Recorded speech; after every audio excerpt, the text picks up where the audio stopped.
चलिए। मेरा नाम मोहम्मद रफ़ी है और मैं निज़ामुद्दीन से बाहर से आता हूँ। आगा खान में पिछले कई सालों से काम कर रहा हूँ।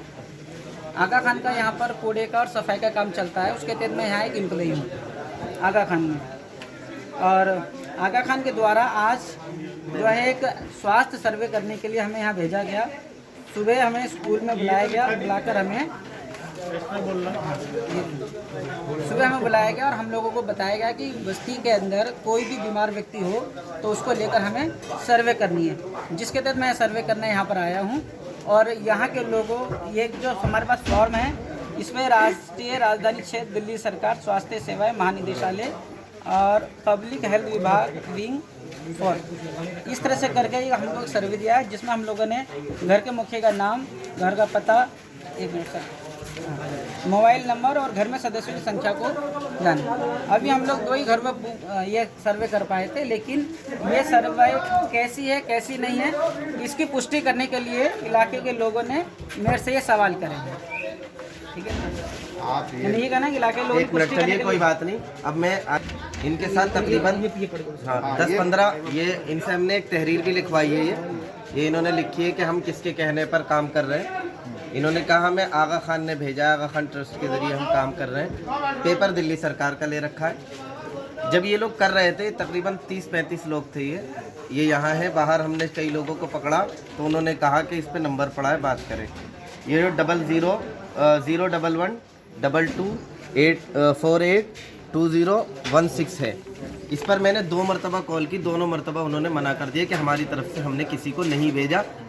स्पीकर ऑन करके बात की तो वो लोग जो और थे वो सब भाग गए। पर्चे उन्होंने कई के भरवा भी लिए थे। इसमें अगर आप हेल्थ का काम कर रहे हैं दिल्ली सरकार का, तो दिल्ली सरकार अपने मुलाजिमीन भेजेगी, अपना कार्ड देगी, अपना फॉर्म देगी और उसका डिपार्टमेंट मना नहीं करेगा कि हमने भेजा या नहीं भेजा।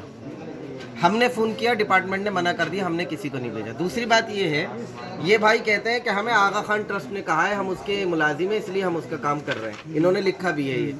तो क्या सवाल ये है, आगा खान दिल्ली सरकार है? सवाल ये है, आगा खान क्या दिल्ली सरकार है? और इन्होंने जो मालूमात हासिल की है वो शक के दायरे में है। घर का मुखिया कौन है, कितने मेंबर घर में रहते हैं, कितने बीमार हैं, और उसके अलावा ईमेल एड्रेस दें, मोबाइल नंबर डालें, नाम पता, घर का पता, तो आप एनपीआर कर रहे हैं। दूसरी बात ये है कि अगर इस मौके पे जब पूरा मुल्क लॉकडाउन है, इनको कैसे अथॉरिटी मिल गई कि ये 10-20 लोग इकट्ठा होकर एक साथ एक एक घर पे जा रहे हैं?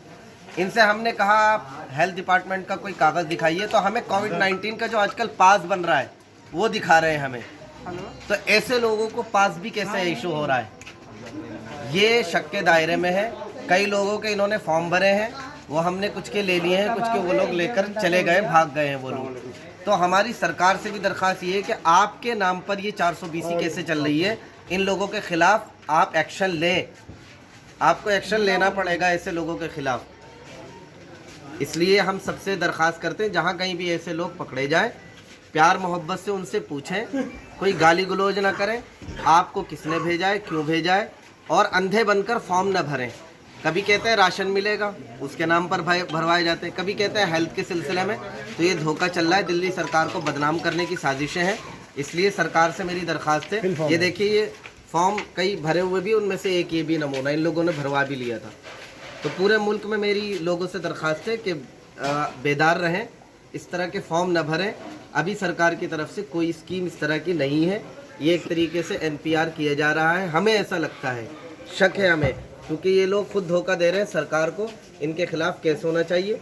इन्होंने खुद तहरीर भी लिखी है, बाकी हम कार्रवाई करेंगे। इनको हम पुलिस के हवाले करें या कहाँ करें, अभी हमारे साथ वकील साहब यहाँ खड़े हैं, उनसे मशवरा करके हम बात करेंगे।